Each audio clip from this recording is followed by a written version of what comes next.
Una de las cosas fascinantes de la literatura, de la poesía y de inclinarnos a otros mundos a través de la literatura es que aunque estemos leyendo cosas de la remota antigüedad, de otras culturas y de mundos tan diferentes a los nuestros, siempre el arte nos conecta con lo esencial de lo humano. Precisamente ayer estaba yo viendo una película, ahora también se las recomiendo, de la gran directora iraní Sofía Maldaf. Y esta directora ha hecho muy pocas películas, es muy joven, pero les recomiendo particularmente Los Pizarrones o El Pizarrón. Es increíble una película con tal escasez de recursos, en un mundo tan lejano al nuestro, en las montañas del cercano oriente, en un mundo seco, con gente aparentemente muy simple, con costumbres increíblemente alejadas de las nuestras, y sin embargo siempre recuperamos lo común que todos tenemos, que es probablemente una de las llamadas de esta pandemia y de nuestra globalización. Yo soy Germán Ortega Chávez, aquí estoy con mucho gusto, invitándolos de nuevo a que nos acompañen una hora en la dichosa palabra.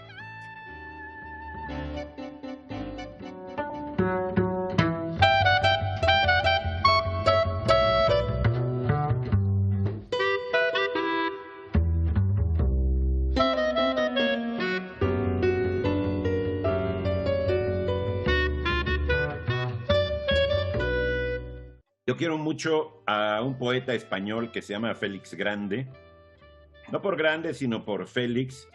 En uno de sus libros, que se llama Las Piedras, comienza este poema que siempre me ha estremecido. Y llevamos la cabeza esclava entre dos piedras eternas. Piedra del amor a un lado, el amor que se hizo piedra, no estatua, significado, símbolo, no. Piedra, piedra. Piedra del horror al otro, el horror que nos golpea desde el centro de la muerte que habita en nuestra conciencia. Amar y morir son dos sensaciones corpulentas que de manera inmortal se asaltan y se vocean. Amor y horror a ambos lados confusos de la cabeza. Si el amor nos enriquece, el horror nos deshereda. Si el día se nos acostumbra, la noche se nos despierta. Y si la noche nos duerme, la mañana nos comienza. Que no hay más destino que llevar siempre la cabeza esclava entre dos piedras eternas. Bienvenidos a La Dichosa, soy Eduardo Casar. En 1954, cada 13 de septiembre se celebra el Día del Bibliotecario. Los hay de muchas maneras, hay muchísimos y algunos muy buenos, pero yo hoy me quiero concentrar en una a la que le quiero reconocer su labor, a Juana Capdeviel, una madrileña que nació en 1905 y que murió el mismo día, el mismo año y por las mismas razones que Federico García Lorca, el 18 de agosto de 1936 por sus ideas políticas durante la Guerra Civil. Juana estudió filosofía y letras, también estudió historia, fue alumna ni más ni menos que de Ortega y Gasset y compañera de María Zambrano. Se la recuerda por haber sido la directora de la biblioteca de la Facultad de Filología, Filosofía y Letras, donde sus libros fueron utilizados para soportar y aguantar las balas durante la Guerra Civil. Fue una de las pioneras en introducir los libros dentro de los hospitales, la famosa biblioterapia, y también fue directora de la Biblioteca del Ateneo de Madrid. La biblioteca más bien de la Universidad de La Coruña lleva su nombre. Y bueno, pues su labor ha sido reconocida bastante recientemente, lo cual no está mal, más vale tarde que nunca. Les debemos muchísimo a los bibliotecarios, sin duda cuando hay un buen bibliotecario nos facilita mucho la labor esa de encontrar los libros. Juana Capdeviel ha sido una de las que ha abierto el camino a muchas que vinieron después, mi madre una entre ellas. Aquí desde La Dichosa Palabra, por si se me olvida el 13 de septiembre, quisiera reconocer su labor y darles muchas gracias a todas. Buenas noches, yo soy Laura García. Acaba de llegar a mis manos este libro, el libro de Eva, de Carmen Boullosa tiene 3 epígrafes que quisiera compartir con ustedes. El primero es de Eduardo Lizalde. Todo poema es el génesis. Todo poema nuevo memoriza el futuro. Todo poema está empezando. El segundo es de Byron. Lo voy a traducir al vuelo. El conocimiento es bueno y la vida es buena. ¿Cómo es que ambos pueden ser perjudiciales? El tercero es de Joy Harlow, que es, por cierto, poeta laureada actualmente en los Estados Unidos. El mundo empieza en la mesa de la cocina. Tal vez el mundo termine en la mesa de la cocina, mientras reímos y lloramos, comiendo nuestro último y dulce bocado. El libro de Eva, de recientísima aparición, por Carmen Boullosa. Soy Pablo Boullosa. Buenas noches.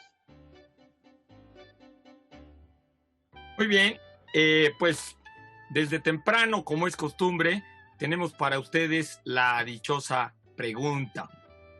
La del día de hoy decía haber nacido en la Ciudad de México, pero la verdad sospechosa es que nació en el estado de Guerrero. Por ser el semejante a sí mismo, fue blanco de las burlas de grandes escritores del siglo de oro. Si las paredes hablan, usted con mayor razón podrá decirnos el nombre de este dramaturgo. Escríbanos y van a ver que es muy interesante personaje. Ok, bueno, pues desde la mañana tenemos algunas de las preguntas que ustedes siempre nos envían también. Y aquí tenemos una que nos pide Lorenzo Martínez, que si podemos hablar de el complejo, no, perdón, que si podemos hablar de Edipo Rey y el complejo de Edipo. Ok, pues está muy edípica la primera pregunta. Bueno, pues sí, el complejo de Edipo viene literalmente de la tragedia de Sófocles que se llama Edipo Rey. Me gusta mucho la pregunta por varios motivos y creo que siempre es importante tener en cuenta al teatro clásico griego, pero particularmente en los tiempos que corren.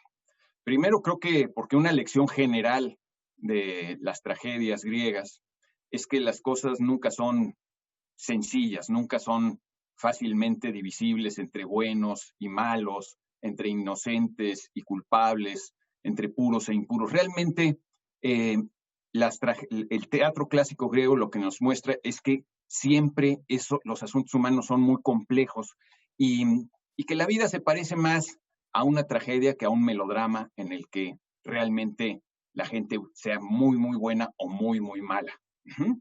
En particular, en Edipo Rey lo que tenemos es a un hombre con buenas intenciones, que jamás ha deseado específicamente el mal a otros, y que sin embargo pasa tremendas penalidades, sufre muchísimo, y lo que es todavía peor, no solamente sufre él, sino que hace sufrir a la gente que más quiere y a los demás.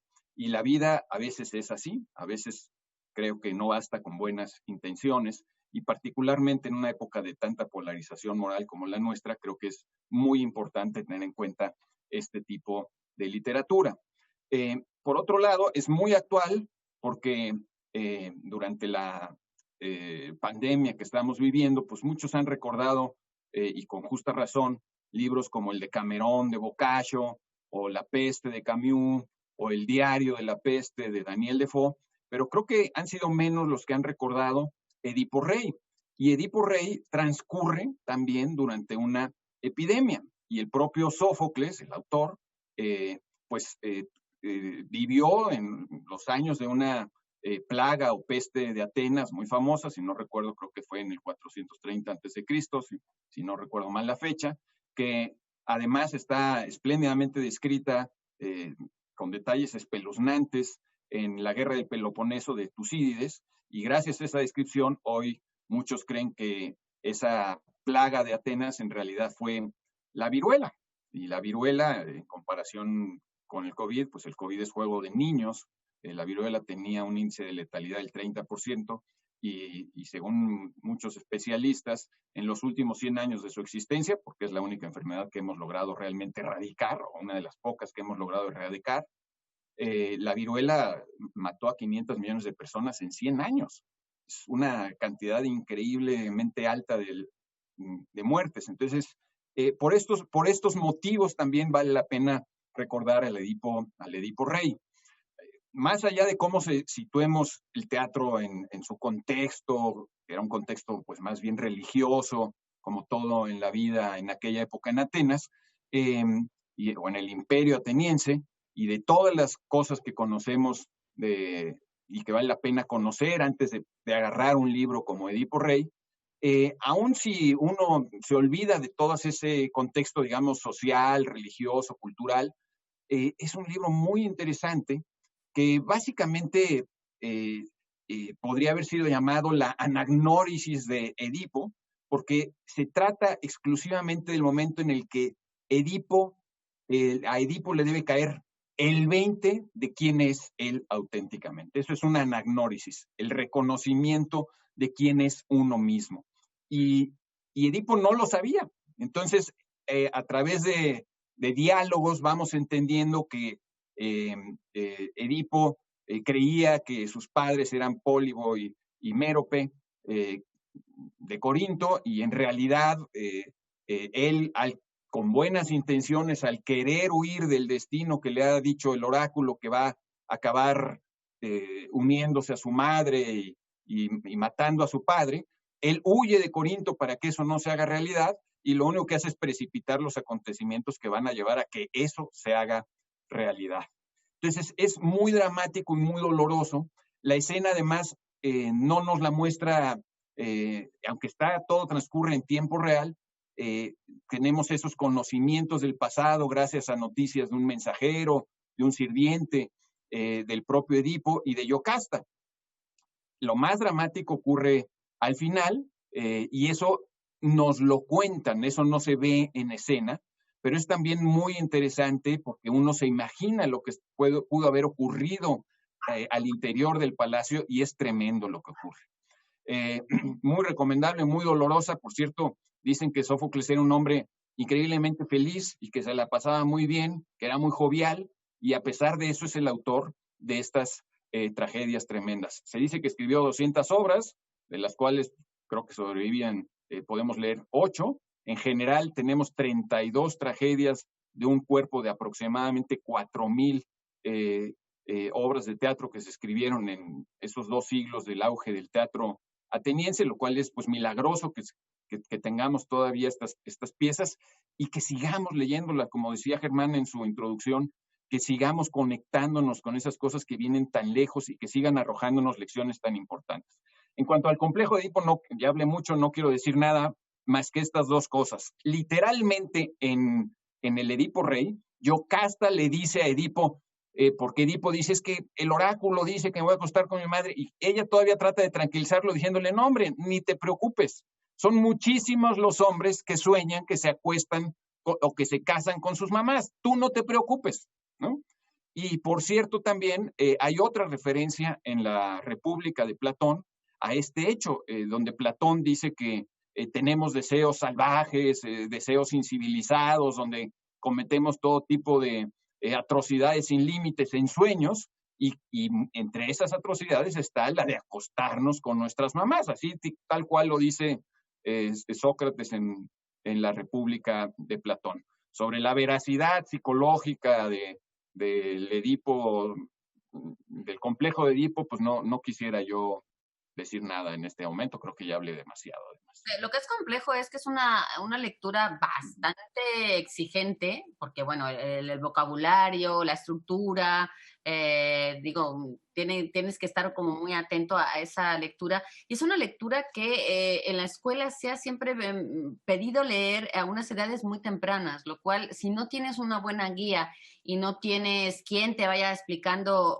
un poco, desmenuzando todo eso, te puede pasar que rechaces los clásicos, que es muchas veces lo que pasa con este tipo de lecturas. En lugar hiciste una muy buena guía, Lau.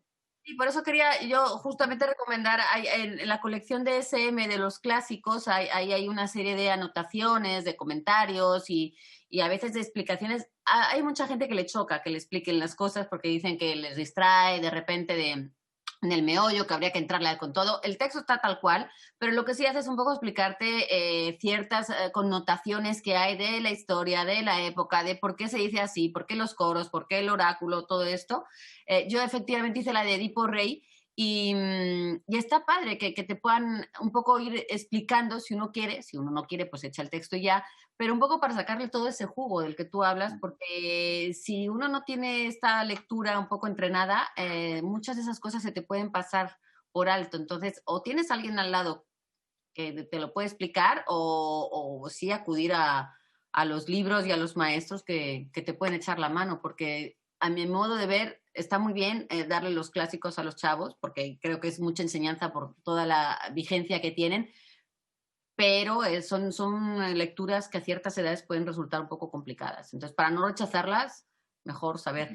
Yo por supuesto, coincido con Pablo, bueno, y con Laura, por supuesto, pero el sentido, una de las cosas increíbles de las obras geniales es cómo un autor, que es el caso, por ejemplo, también de muchísimos, como Shakespeare, por ejemplo, que solo La Tempestad, la historia en sí misma, digamos, el guión, es propio. Es como un autor, en el caso de Sófocles, tienen, y todos los griegos, tenían una historia, tenían una serie de leyendas, una serie de tradiciones, y cómo un autor puede rehacer una historia que ya estaba, un guión que ya estaba, y darle un sentido y una proyección verdaderamente universal, ¿no?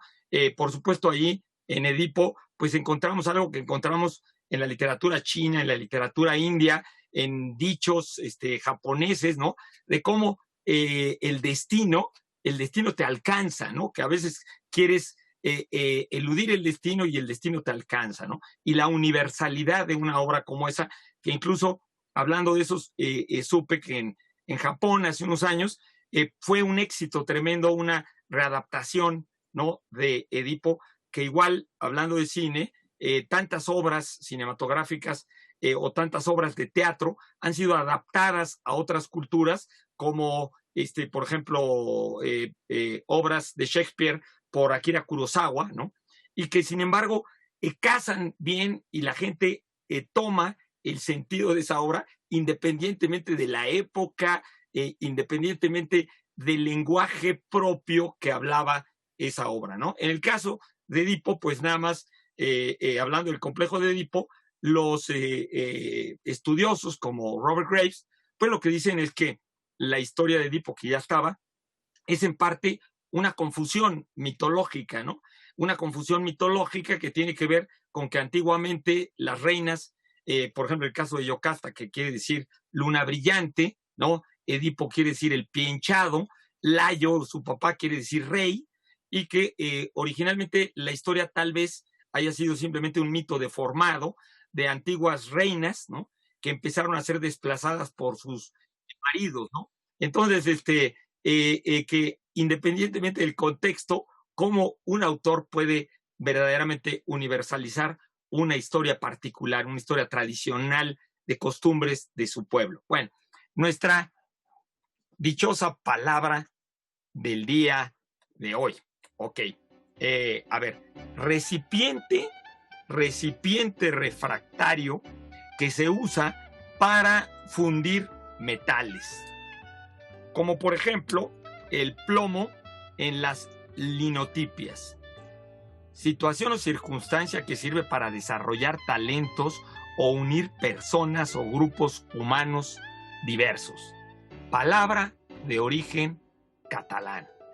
Para los que sepan o la adivinen, tenemos Ventanas a lo inesperado, imagen literaria y fotográfica de Julio Cortázar, de Marisol Luna Chávez, colección Libros del Laberinto de la UAM de Azcapotzalco.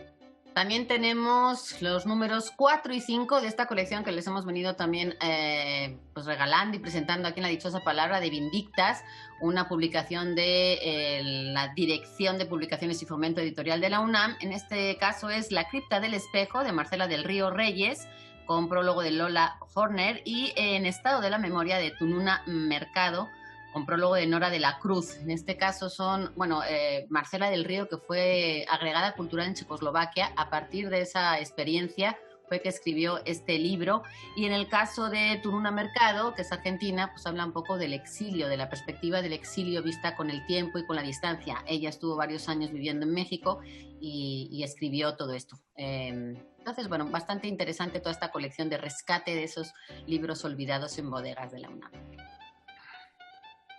Y tenemos también ejemplares de La penúltima vez que fui hombre bala, el autor israelí, muy leído y muy apreciado en México, Edgar Keret, traducido por Ana María Bejarano, en la colección de narrativa de la estupenda editorial Sexto Piso.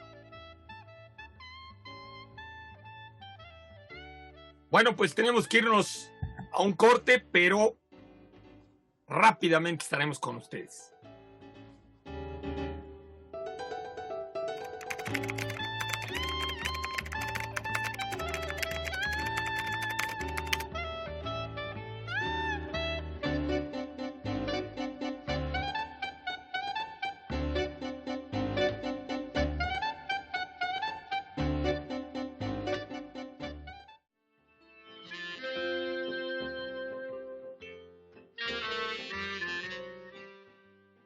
Bueno, pues henos aquí, como decían los Reyes Magos. Sí, Pablo. Me gustaría, es que no pasó desapercibido para muchas personas el gesto que hiciste al mencionar el sacro nombre de Julio Cortázar. ¿Podrías aclarar qué hiciste? Es que mira, yo he visto que, por ejemplo, los futbolistas, cuando meten un gol o así, hacen una onda así y saludan a mi mamá que está en el cielo. Entonces yo, cada vez que paso frente al altar de la palabra de Julio Cortázar, que es mi santo patrono, me cuida a mí, ¿verdad? Entonces, o hago una inclinación, como ahorita estoy sentado, pues tuve que hacer el gesto que le aprendí a los futbolistas. Un gran gol y metiste ahí. Sí. Gracias, Eduardo. Solo quería que aclararas eso. Sí. Sí, está bien. Yo metí a los Reyes Magos, no sé por qué, porque siempre decimos esa cuestión de vennos aquí por lo del pesebre, pero este año quién sabe cuántos lleguen a llegar de los Reyes Magos, porque ya es gente mayor de 60 años, los Reyes Magos ya tienen grados de morbilidad, entonces yo tengo como mucha cuestión así. La obesidad de Santa Claus mismo pues también me preocupa, ¿no? Te van a traer PCR hecho. Yo ya lo que quiero es que lleguemos a Navidad para ver qué pasa con todo eso. Ahora, yo quería decir una cosita, nada más aprovechando que llevo el bloque y entonces ahorita comienzo a hablar sobre lo del complejo de Edipo. A mí me parece impresionante cómo toda la gente sabe lo que es el complejo de Edipo sin haber leído a Edipo y sin haber leído a Freud, ¿sí? Eso es interesantísimo. Freud toma una anécdota para que le sirva como una especie de escenario verbal, imaginativo, ficcional, como sea, para poder explicar una cierta pulsión y un cierto cuadro psíquico, ¿sí? Pero es uno de los puntos que todos lo mencionan, ¿no? Yo he visto muchas novelas en las que, telenovelas en las que la esposa le reprocha al cuate su complejo de Edipo, ¿sí? En cualquier nivel, en cualquier lugar, en cualquier situación, ¿sí? Y bueno, es muy interesante cómo hubo ese uso de la literatura para poder tener una posibilidad explicativa mayor de algo que es muy difícil de explicar. Bueno, tenemos una pregunta que hace Jair Torres, creo que sí, que hablemos de la escalera de Jacob. ¿Escalera o escala de Jacob? No sé. Pues sí, yo creo que puede ser de la escalera de la escala de Jacob. Bueno, la escala de Jacob,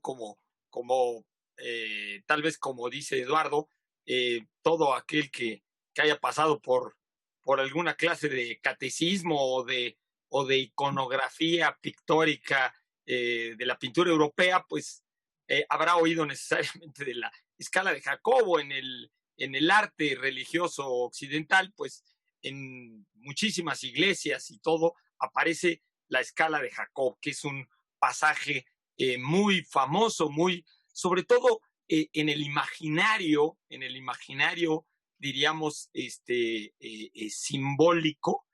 Creo que ha jugado un papel muy importante en el mundo monoteísta, porque obviamente judíos, cristianos y musulmanes pues han usado esas historias, ¿no? Esas historias abrámicas, ¿no? Se dice.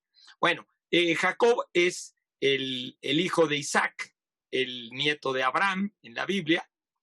Jacob es hermano gemelo de Esaú, pero resulta que nació un poquitito después que su hermano, y pues Jacob tiene una serie de problemas ahí con su hermano y le arrebata la primogenitura, como todo el mundo lo sabe, por un plato de lentejas, y su madre y su padre, para que no haya roces entre los hermanos, le piden que se vaya a Harrán con su tío y sus primas, ¿no? Él va a terminar casándose con las dos primas, ¿no? Lea y Raquel, ¿no? Y al mismo tiempo, Germán, al mismo tiempo, no sucesivamente. Bueno, o sea, no enviudó de la primera, ¿no? Exactamente. Qué bueno que lo aclaras, porque en efecto se casó con las dos al mismo tiempo, y además tuvo hijos con otras dos concubinas con las que no estaba casado, que todos esos hijos, que son 13, por cierto, son 13 hijos, que luego el machismo olvida que Jacob tuvo 12 hijos hombres, que son, diríamos, simbólicamente los padres de las 12 tribus de Israel, y una hija, ¿no? Y una hija, que bien mala onda, pues no le dieron nada de herencia, ¿no? Que era la única hija. Bueno, pero el chiste es que cuando Jacob se va a Harrán, huyendo para protegerse del enojo de su hermano, que por un plato de lentejas rojas le cambió la primogenitura, pues resulta que en el camino duerme en un lugar que ahora la tradición hasta lo ubica, en un pueblo que se llama Beitín, ¿no? Y que ahí tomó una roca y se acostó a dormir. Y bueno, en ese lugar resulta que soñó con una escalera. Y esa escalera aparecen unos ángeles, ve a unos ángeles que suben, pero también por la misma escalera suben y bajan los ángeles, ¿no? Suben y bajan los ángeles, y inmediatamente después escucha que Dios, ¿no? El Dios de su padre, el Dios de su abuelo, le habla y le dice que todos sus hijos y sus descendientes poblarán la tierra, y que serán tantos como las arenas, ¿no? Como los granos de arena del mundo, ¿no? Entonces Jacob despierta y se da cuenta que ese lugar debe de ser santo, debe ser una especie como de cabo cañaveral, ¿no? Que comunica con el cielo, y entonces pues agarra la piedra, y la piedra la pone como un símbolo de veneración a ese lugar sagrado, ¿no? Y hace un rito, y el lugar le llama Betel, ¿no? El lugar, Bet quiere decir casa, El en las lenguas semíticas era el nombre simplemente de Dios, ¿no? Entonces Betel, la casa de Dios. Ok, ahora luego ya pues él se va a casarse con sus primas. El asunto es que esa escala, pues es un símbolo universal que aparece en prácticamente todas las culturas. Escala, decimos escalar, ¿no? Toda escalera es un símbolo de ascensión a lo divino. La verticalidad, ¿no?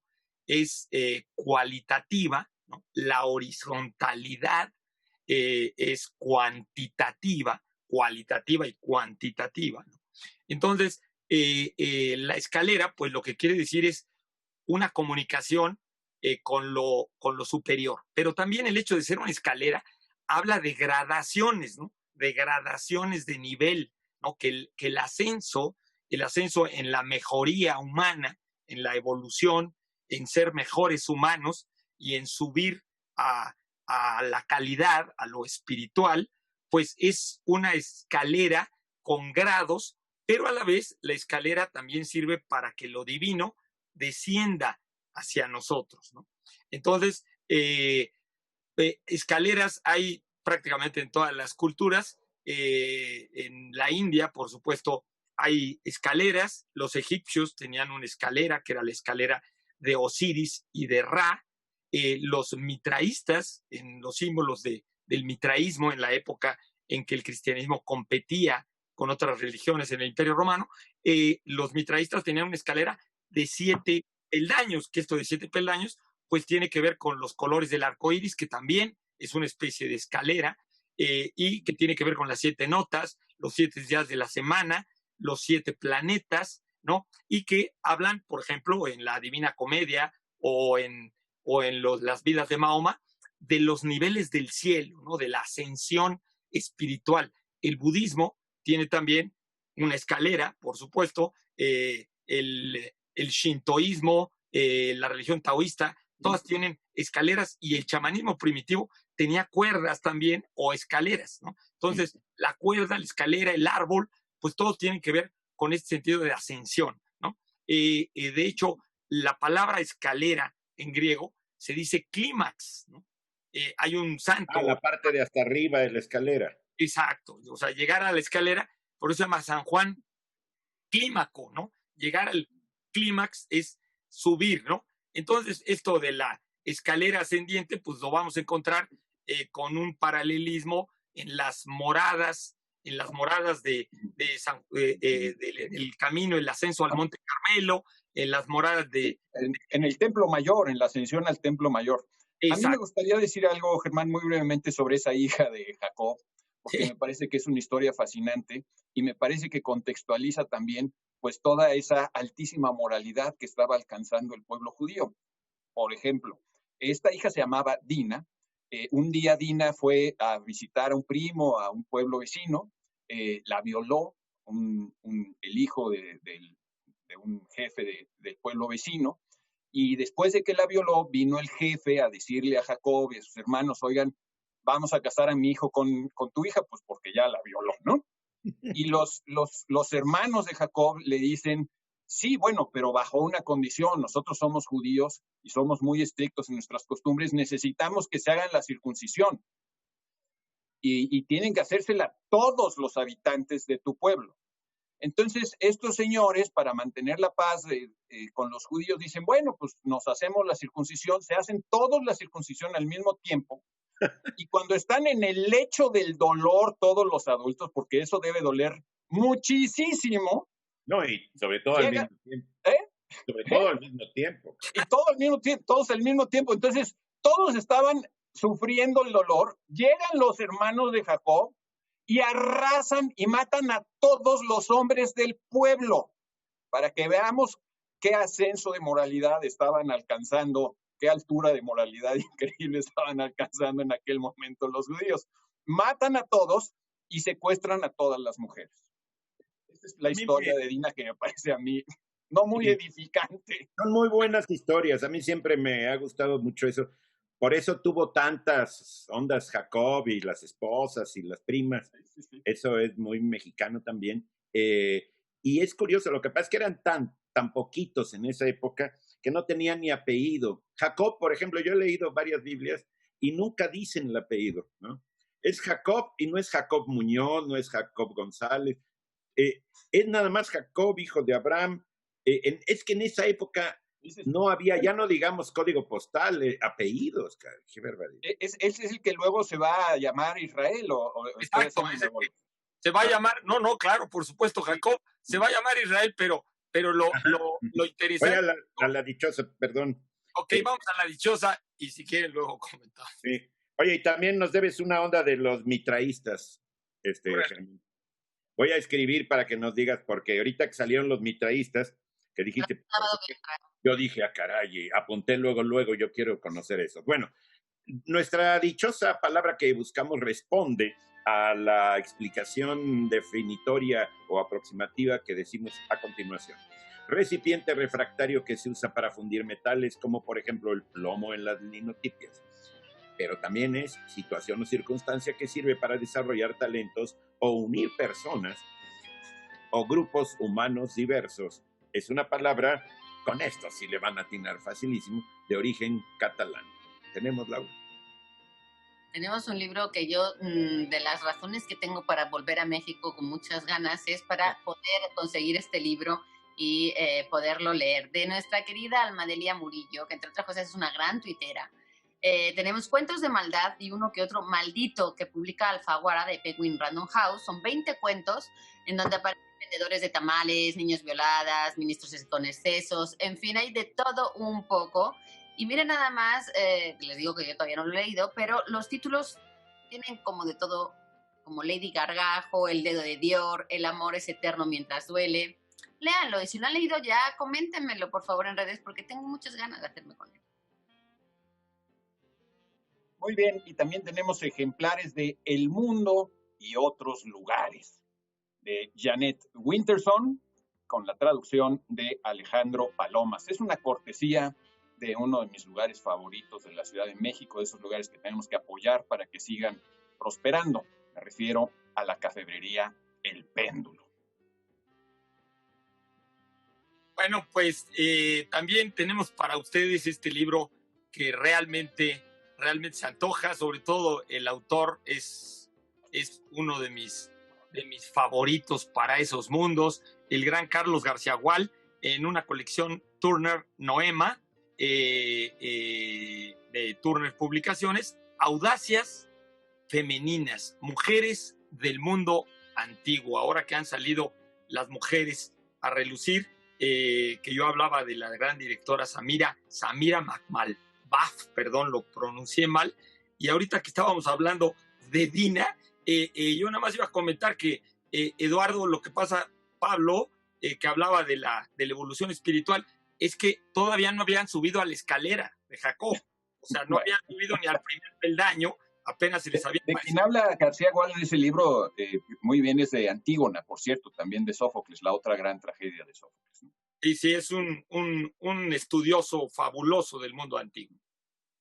Bueno, pues nos vamos. Estén muy atentos, ahorita sí no se muevan porque vienen las cuestiones de los acentos del Quijote. Con permiso, yo también voy a verlo en la tele.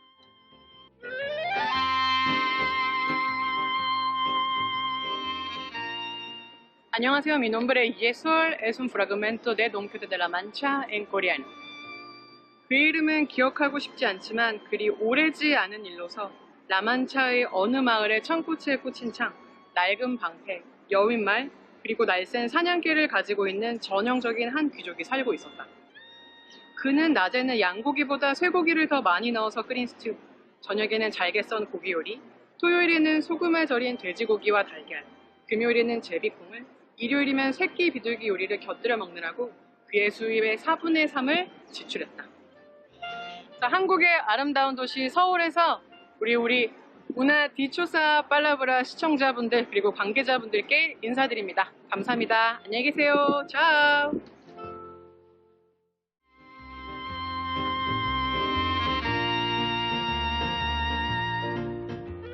Moi, mun nimi on Pekka Niemi, eli One-Violin, ja mä luen teille Don Quixoten ensimmäiset säkeet suomeksi.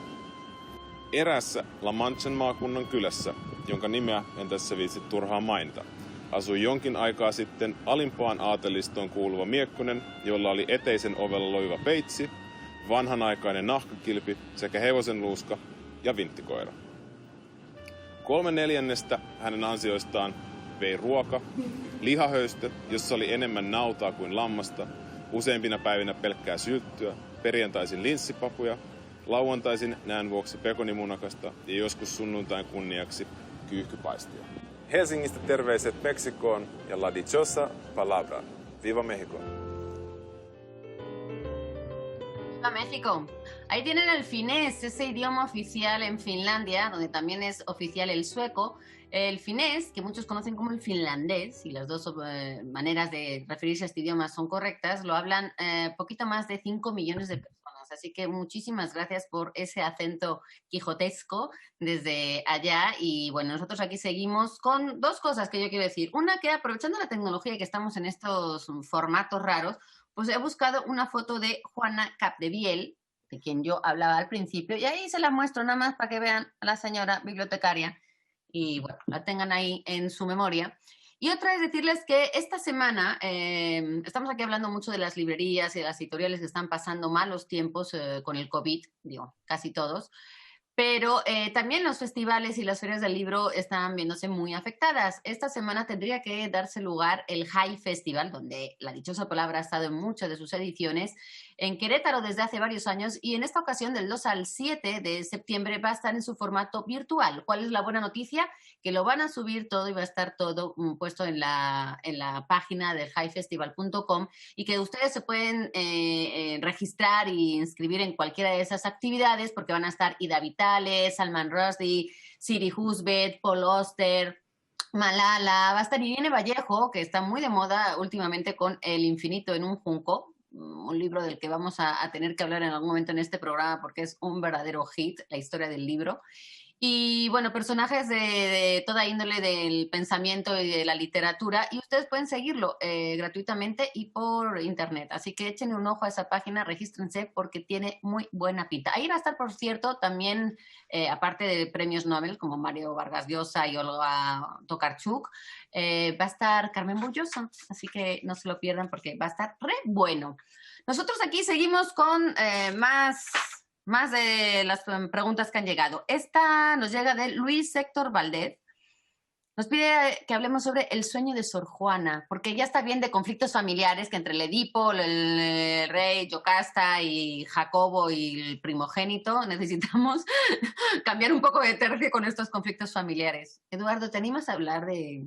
Mira, el sueño de Sor Juana, lo que podremos decir de entrada es que es un sueño muy profundo, porque lleva más o menos como unos 325 años sin despertar, a menos que alguien la lea. ¿Sí? El momento que uno la lee, oye la voz de Sor Juana, se imagina con lo que Saussure llamaba la imagen acústica, a la propia Sor Juana diciendo su sueño. La vez pasada, cuando Germán estaba hablando de Percio, el poeta de las sátiras, hablaba de la cuestión de la oscuridad, y el sueño de Sor Juana tiene precisamente ese rango de oscuridad, ese calificativo de oscuridad que hizo que a Sor Juana no se le leyera durante mucho tiempo. Es decir, Sor Juana ahorita es muy, muy famosa, ¿sí? Hay unas Sor Juanitas que yo compré aquí en el Péndulo, precisamente, ¿no? Sor Juana tiene una obra muy vasta. Si alguien quiere tenerla rápido y a la mano, está la edición también de Sepan Cuántos. Y la obra de Sor Juana está, básicamente, son autosacramentales, son una serie de formatos que hizo para lo que se llamaba como una especie de poesía social o por encargo. Es decir, Sor Juana, aunque estaba ahí en el convento y eso le daba mucho tiempo para buscar la consonante de la palabra indio, que es por lo que José Rubén Romero abandonó la poesía y mejor se puso a escribir narrativa, porque dijo, es que yo estaba buscando y de pronto tenía que decir la consonante de la palabra indio y no la encontré. Bueno, etc. Es un no había diccionario de rimas. No había diccionario de rimas. Hay uno inverso del Colegio de México que es buenísimo. Bueno, entonces, Sor Juana dice que ese es el único poema que ella hizo porque quiso.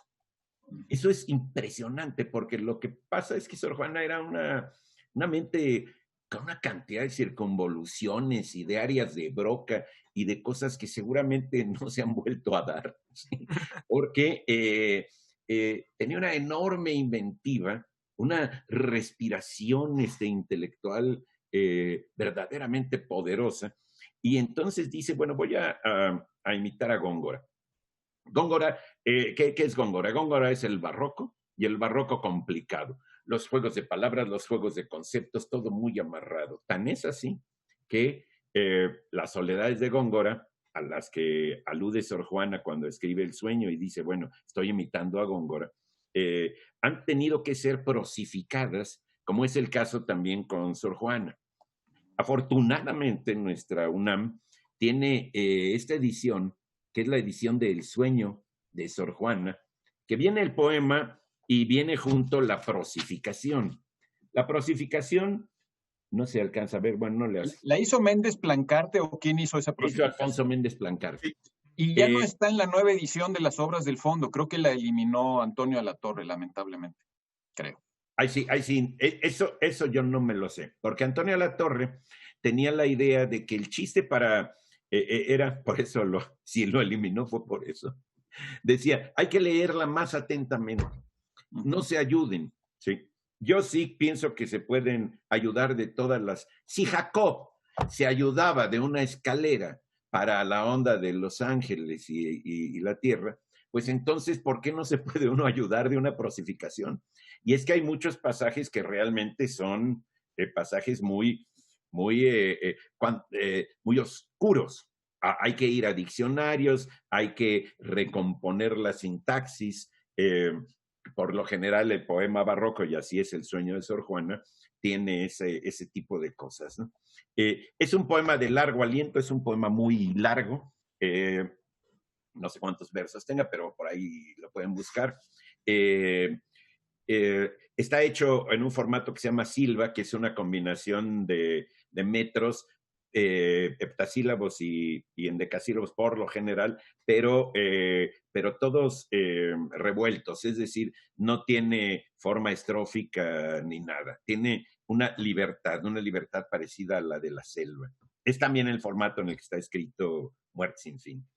Y es un sueño del conocimiento. Sor Juana dice, bueno, ya que aquí, estando muy en vigilia, viendo la dichosa palabra o presagiándola, ya no le atino a dónde anda la verdad, a ver si en el sueño lo consigo. Y entonces cuenta todo el proceso del sueño con todos los esquemas escolásticos en los que ella se había formado, que el sueño viene porque la digestión y los humores y llegan y bajan. Dice, aquí tengo la frase que me parece una maravilla, el cuerpo siendo en sosegada calma un cadáver con alma, muerto a la vida y a la muerte vivo. Muerto a la vida y a la muerte vivo. Uno dice, que suena bonito, pero ¿qué es, no?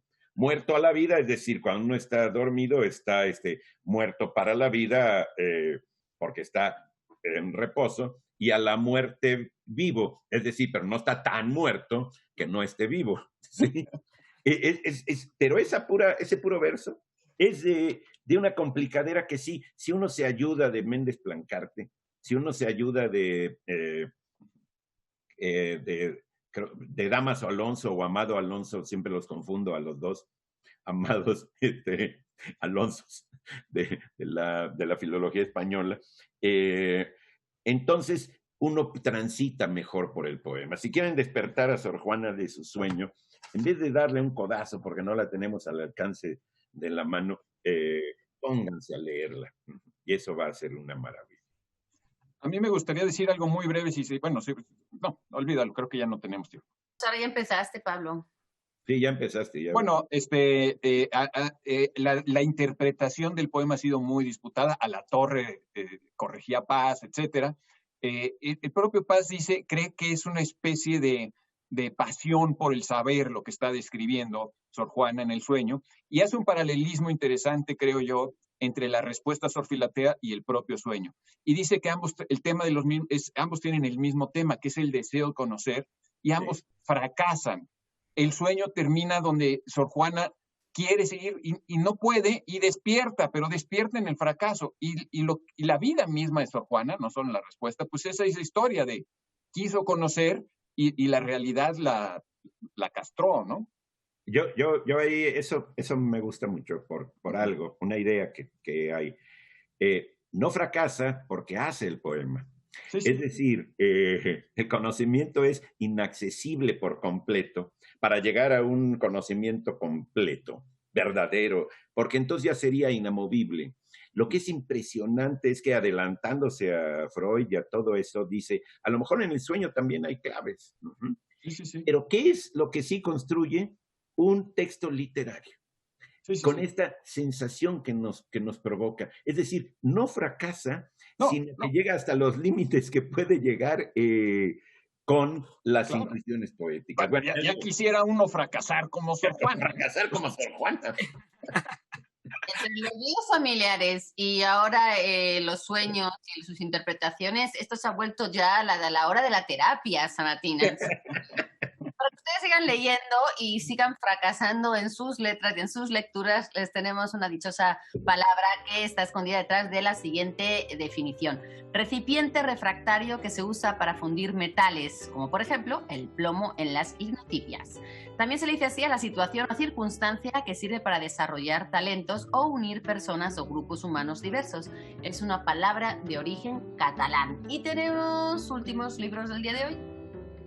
Tenemos Historia, los cuentos reunidos de Héctor Manjarrés entre los años 1967 y 2016. Ahí deben estar los cuentos, por ejemplo, de No todos los hombres son románticos, Ya casi no tengo rostro y otros libros. Y está publicado por Ediciones Era, en coedición con la Universidad Autónoma de Sinaloa. Entre paréntesis, por cierto, el Manjarrés es autor de un útil y muy ameno vocabulario para entender a los mexicanos, que hace mucho que no se ve. Hermano. Bueno, para ustedes también tenemos Los filósofos ante los animales.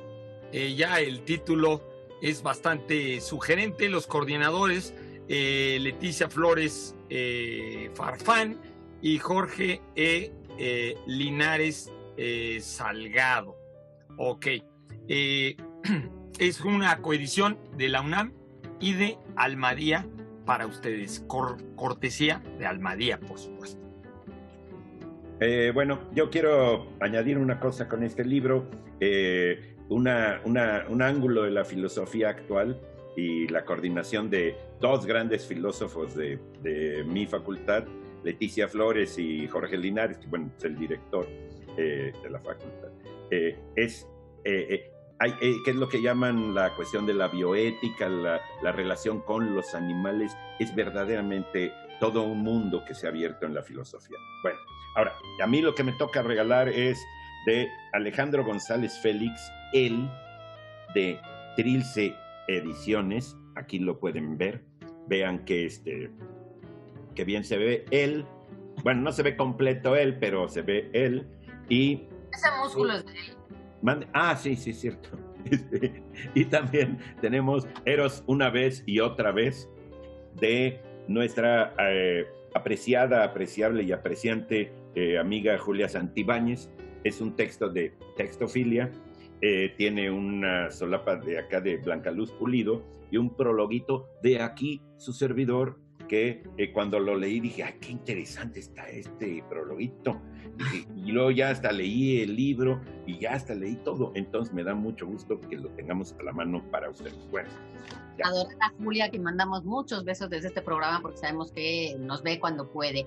Además, ese otra vez es porque es una versión aumentada del texto original, que fue el que ganó el premio Mario Benedetti de poesía, al que celebramos siempre y continuamente a esa Julia Santibáñez, y ya estamos esperando más letras tuyas. Ahora nos vamos con la música a otra parte, como solemos decir ahora con el dichoso diccionario. Y si ustedes durante la cuarentena se vieron obligados a hacer muchas actividades nuevas, a aprender habilidades nuevas y se plantearon aprender a tocar algún instrumento, vean es un instrumento de tecla. Nos vamos.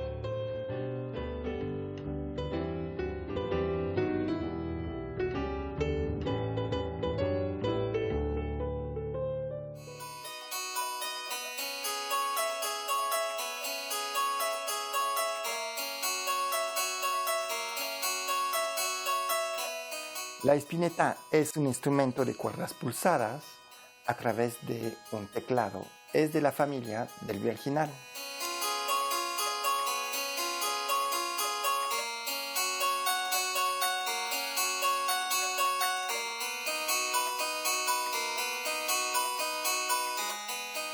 soy Vincent Tauset.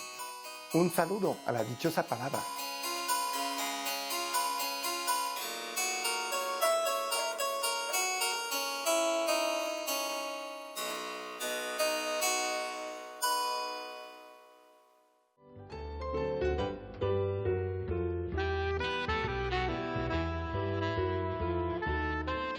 Continuamos con las preguntas de nuestro culto público. Ana Méndez nos escribe y nos pide que hablemos de las etimologías semejantes de proponer y prometer.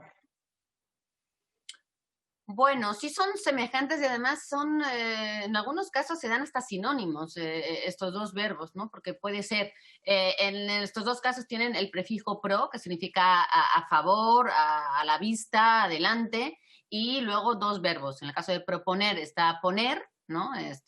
Ponere en latín, que vemos en una serie de verbos también. Pro, que es a la vista y hacia adelante, lo hemos visto en palabras como prostituta, que aquí también hemos hablado de ella, o prole, o proliferar, una serie de verbos.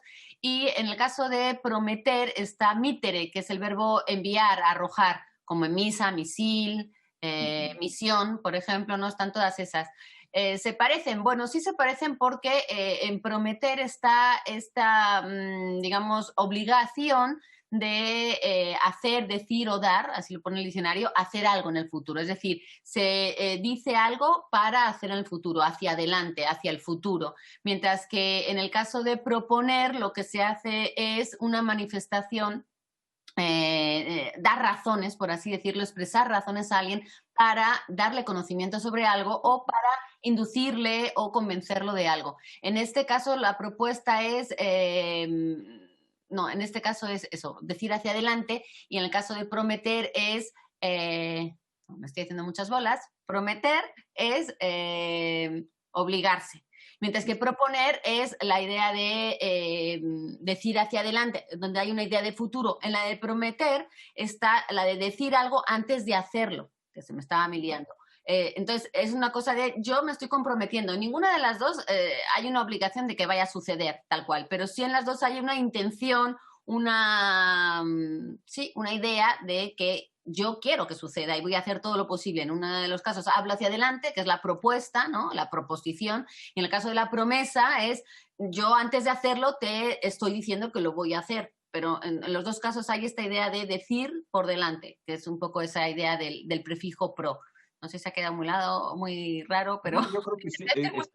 También está en procrastinar, ¿no? Pero procrastinar con un sentido... Sí, ¿no? Es dejar para después o para más adelante, ¿no? Y es que no es lo mismo, para que vean que no son sinónimos, prometer fidelidad que proponer fidelidad. Bueno, comprometerse, por ejemplo, prometerse es esta idea de prometer que yo me voy a casar contigo, ¿no? Lo que no es que suceda de aquí a entonces, quién sabe. Por eso te digo, hay una intención, pero ninguna de las dos hay una seguridad de que el hecho vaya a suceder tal cual. Por eso está esa idea de futuro, de por delante, ese prefijo pro.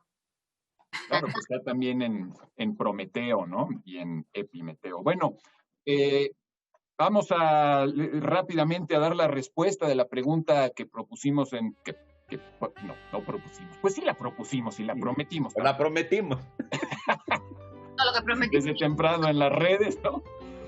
Decía haber nacido en la Ciudad de México, pero la verdad sospechosa es que nació en el estado de Guerrero, para ser más concretos en lo que hoy es el estado de Guerrero, y desde entonces era Tasco.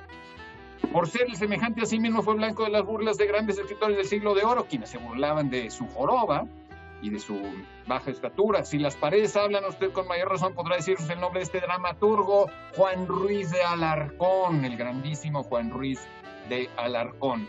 La dichosa palabra de esta noche: recipiente refractario que se usa para fundir metales, como por ejemplo el plomo en las linotipias. Situación o circunstancia que sirve para desarrollar talentos o unir personas o grupos humanos diversos. Palabra de origen catalán, la respuesta es crisol. Y con este crisol de personalidades que se unen siempre en la dichosa palabra, nos despedimos deseándoles a ustedes muy buenas noches. Nos vemos aquí el próximo sábado a la misma hora. Germán Ortega, Eduardo Casar, Laura García, un servidor, los esperamos. Hablo.